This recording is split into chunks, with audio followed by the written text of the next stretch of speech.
Chapter 21, in which the master of the Tankadere runs great risk of losing a reward of £200.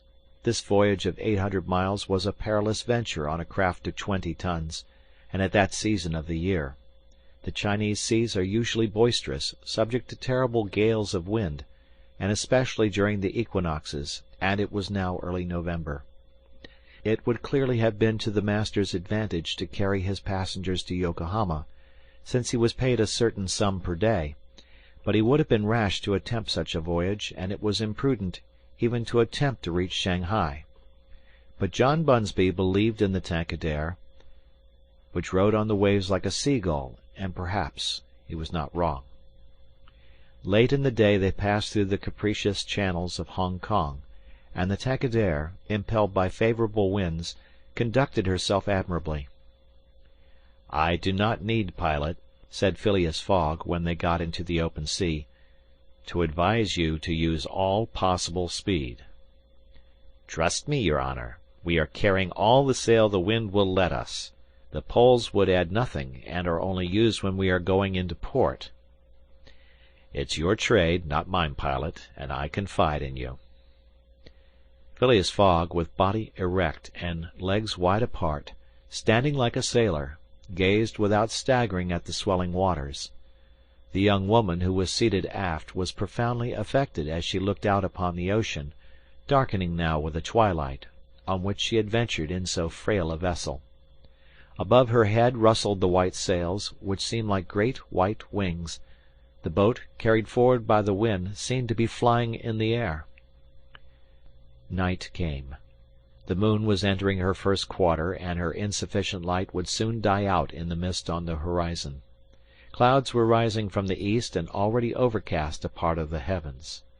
The pilot had hung out his lights, which was very necessary in these seas crowded with vessels bound landward, for collisions are not uncommon occurrences, and at the speed she was going, the least shock would shatter the gallant little craft. Fix, seated in the bow, gave himself up to meditation. He kept apart from his fellow travellers, knowing Mr. Fogg's taciturn tastes.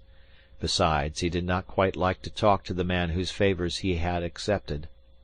He was thinking, too, of the future. It seemed certain that Fogg would not stop at Yokohama, but would at once take the boat for San Francisco, and the vast extent of America would ensure him impunity and safety.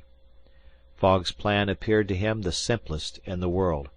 Instead of sailing directly from England to the United States, like a common villain, he had traversed 3/4 of the globe, so as to gain the American continent more surely, and there, after throwing the police off his track, he would quietly enjoy himself with the fortune stolen from the bank.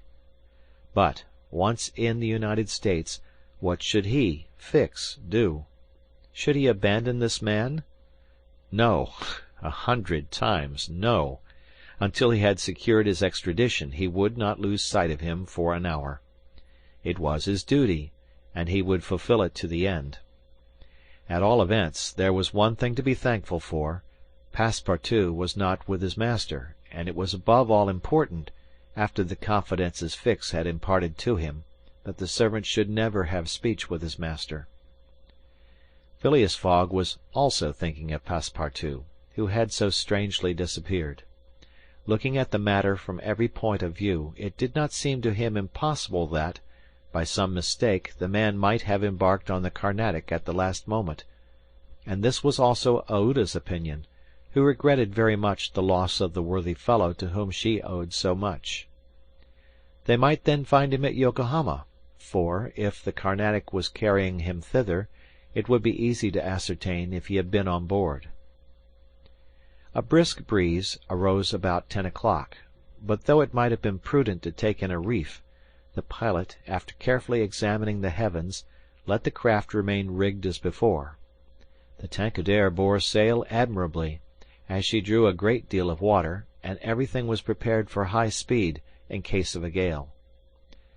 Mr. Fogg and Aouda descended into the cabin at midnight, having been already preceded by Fix, who had lain down on one of the cots. The pilot and crew remained on deck all night. At sunrise the next day, which was 8th November, the boat had made more than 100 miles. The log indicated a mean speed of between 8 and 9 miles.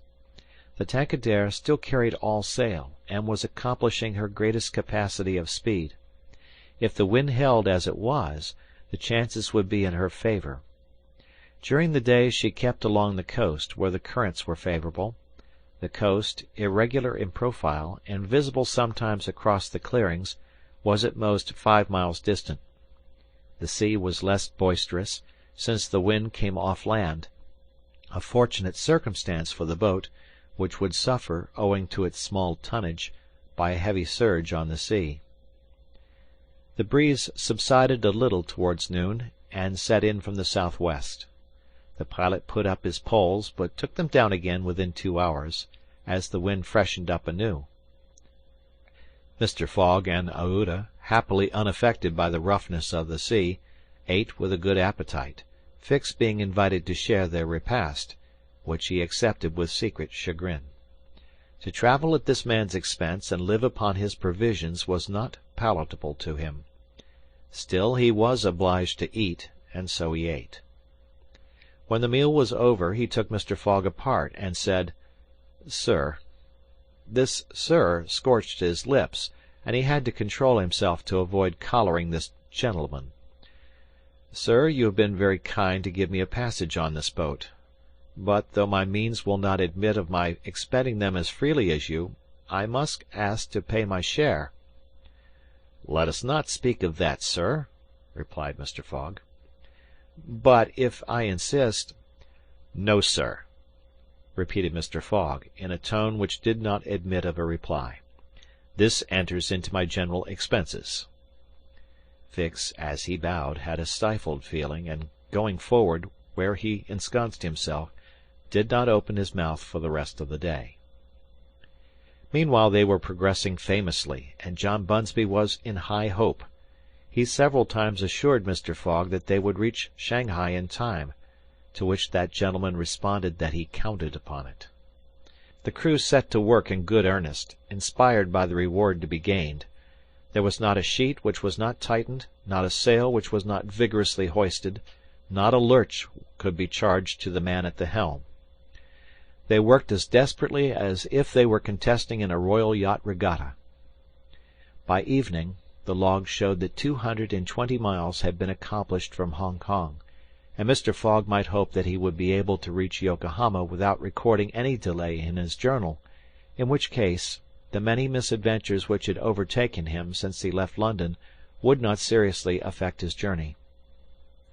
The Tankadere entered the Straits of Fo Kien, which separate the island of Formosa from the Chinese coast, in the small hours of the night, and crossed the Tropic of Cancer. The sea was very rough in the straits, full of eddies formed by the counter-currents, and the chopping waves broke her course, whilst it became very difficult to stand on deck. At daybreak the wind began to blow hard again, and the heavens seemed to predict a gale. The barometer announced a speedy change, the mercury rising and falling capriciously. The sea also, in the southeast, raised long surges, which indicated a tempest. The sun had set the evening before in a red mist, in the midst of the phosphorescent scintillations of the ocean. John Bunsby long examined the threatening aspect of the heavens, muttering indistinctly between his teeth. At last he said in a low voice to Mr. Fogg, "Shall I speak out to your honor?" "Of course." "Well, we are going to have a squall." "Is the wind north or south?" asked Mr. Fogg quietly. "South. Look, a typhoon is coming up." "Glad it's a typhoon from the south, for it will carry us forward." "Oh, if you take it that way," said John Bunsby, "I've nothing more to say." John Bunsby's suspicions were confirmed. At a less advanced season of the year the typhoon, according to a famous meteorologist, would have passed away like a luminous cascade of electric flame, but in the winter equinox it was to be feared that it would burst upon them with great violence. The pilot took his precautions in advance. He reefed all sail, the pole masts were dispensed with, all hands went forward to the bows. a single triangular sail, of strong canvas, was hoisted as a storm jib, so as to hold the wind from behind. Then they waited. John Bunsby had requested his passengers to go below, but this imprisonment in so narrow a space, with little air, and the boat bouncing in the gale, was far from pleasant. Neither Mr. Fogg, Fix, nor Aouda consented to leave the deck. The storm of rain and wind descended upon them towards 8 o'clock. With but its bit of sail, the Tankadere was lifted like a feather by a wind, an idea of whose violence can scarcely be given. To compare her speed to 4 times that of a locomotive going on full steam would be below the truth. The boat scudded thus northward during the whole day, borne on by monstrous waves, preserving always, fortunately, a speed equal to theirs. 20 times she seemed almost to be submerged by those mountains of water which rose behind her, but the adroit management of the pilot saved her. The passengers were often bathed in spray, but they submitted to it philosophically. Fix cursed it, no doubt, but Aouda, with her eyes fastened upon her protector, whose coolness amazed her, showed herself worthy of him, and bravely weathered the storm. As for Phileas Fogg, it seemed just as if the typhoon were a part of his programme. Up to this time the Tankadere had always held her course to the north, but towards evening the wind, veering 3/4, bore down from the northwest. The boat, now lying in the trough of the waves, shook and rolled terribly. The sea struck her with fearful violence. At night the tempest increased in violence. John Bunsby saw the approach of darkness and the rising of the storm with dark misgivings. He thought a while, and then asked his crew if it was not time to slacken speed. After a consultation, he approached Mr. Fogg and said, "I think, your honor, that we should do well to make for one of the ports on the coast." "I think so too." "Ah," said the pilot, "but which one?" "I know of but one," returned Mr. Fogg tranquilly. "And that is?" "Shanghai." The pilot, at first, did not seem to comprehend. He could scarcely realize so much determination and tenacity. Then he cried, "Well, yes, your honor is right. To Shanghai." So the Tankadere kept steadily on her northward track. The night was really terrible. It would be a miracle if the craft did not founder.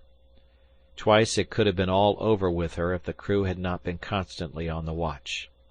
Aouda was exhausted, but did not utter a complaint. More than once Mr. Fogg rushed to protect her from the violence of the waves. Day reappeared. The tempest still raged with undiminished fury, but the wind now returned to the southeast. It was a favorable change, and the Tankadere again bounded forward on this mountainous sea, though the waves crossed each other and imparted shocks and counter-shocks, which would have crushed a craft less solidly built. From time to time the coast was visible through the broken mist, but no vessel was in sight. The Tankadere was alone upon the sea. There were some signs of a calm at noon, and these became more distinct as the sun descended toward the horizon. The tempest had been as brief as terrific. The passengers, thoroughly exhausted, could now eat a little and take some repose. The night was comparatively quiet. Some of the sails were again hoisted, and the speed of the boat was very good. The next morning at dawn they espied the coast, and John Bunsby was able to assert that they were not 100 miles from Shanghai. 100 miles, and only 1 day to traverse them. That very evening Mr. Fogg was due at Shanghai, if he did not wish to miss the steamer to Yokohama. Had there been no storm, during which several hours were lost, they would be at this moment within 30 miles of their destination. The wind grew decidedly calmer, and happily the sea fell with it.